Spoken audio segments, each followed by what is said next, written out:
प्रतिबिंब जनमानसांचे।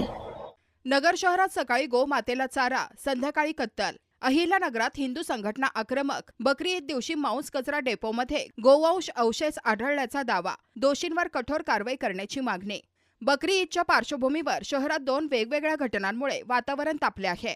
मिळालेल्या माहितीनुसार दिनांक 28 मे रोजी बकरी ईद निमित्त सावेडी येथील एका गोशाळेमध्ये मुस्लिम समाजातील काही पदाधिकाऱ्यांनी गोमातेला चारा वाटप करत सामाजिक संदेश देण्याचा प्रयत्न केला होता। मात्र त्याच दिवशी संध्याकाळच्या सुमारास शहरातील मांस कचरा डेपो परिसरात मोठ्या प्रमाणात गोवंशीय अवशेष आणि जनावरांच्या कत्तलीचे पुरावे आढळल्याचा आरोप हिंदू संघटनांनी केला आहे।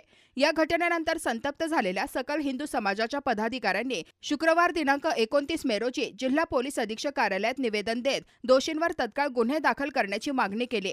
गोमातेच्या नावाने दिखावा करून शहरात गोहत्या करणाऱ्यांवर कठोर कारवाई झाली पाहिजे अशी भूमिका यावेळी मांडण्यात आली।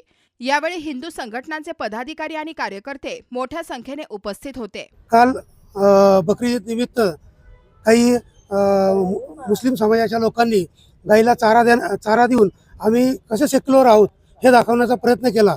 सकाळी चारा दिला गेला आणि संध्याकाळी मात्र गायींची कत्तल करण्यात आलेली आहे आणि हा सर्व प्रकार आमच्या निदर्शनास आलेला आहे। त्या संदर्भातले सगळे व्हिडिओ फुटेज, त्या संदर्भातले फोटो हे सगळं काही आत्ता आम्ही SP साहेबांना निवेदन देऊन हे सगळे पुरावे त्यांच्याकडे जमा केलेले आहेत। म्हणजे हा असा प्रकार चालू आहे की एकीकडे दाखवायचं की आम्ही कसे सेक्युलर आहोत, आम्ही धर्मांध अजिबात नाही आहे असं म्हणायचं किंवा दाखवून द्यायचं आणि दुसरीकडे मात्र सर्रास गायांची कत्तल करायची। हा म्हणजे लोकांना वेड्यात काढण्याचा प्रकार आहे।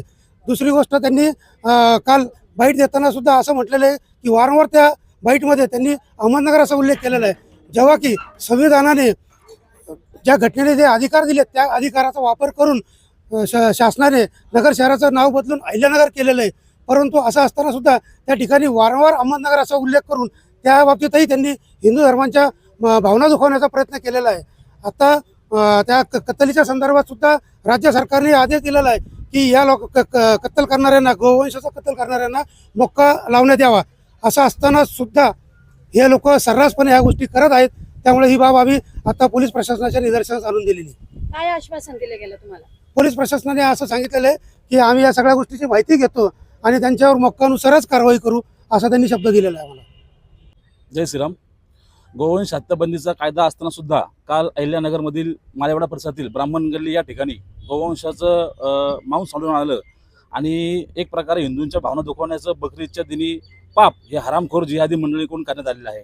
एकीकडे सांगायचं की गाईला राष्ट्रीय मातेचा दर्जा द्या आणि एकीकडे अशा प्रकारचं निंदनीय कृत्य करण्याचं पाप या हरामखोर मंडळीकडून करण्यात आलेलं आहे। या घटनेच्या माध्यमातून त्यांना शहरामध्ये काही दंगल घडवायची होती का असा प्रश्न या ठिकाणी उपस्थित होतो।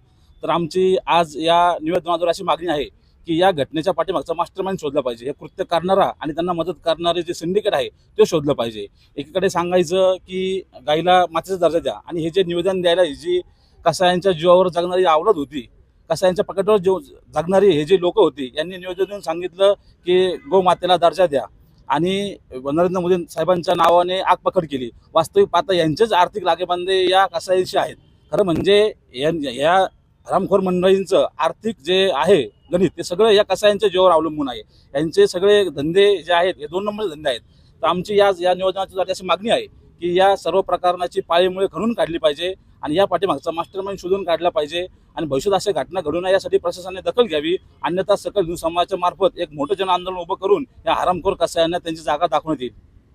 अहिल्यानगर शहरातील महत्त्वपूर्ण अपडेट जाणून घेण्यासाठी नगर न्यूज 24 या YouTube चॅनलला सबस्क्राईब करा।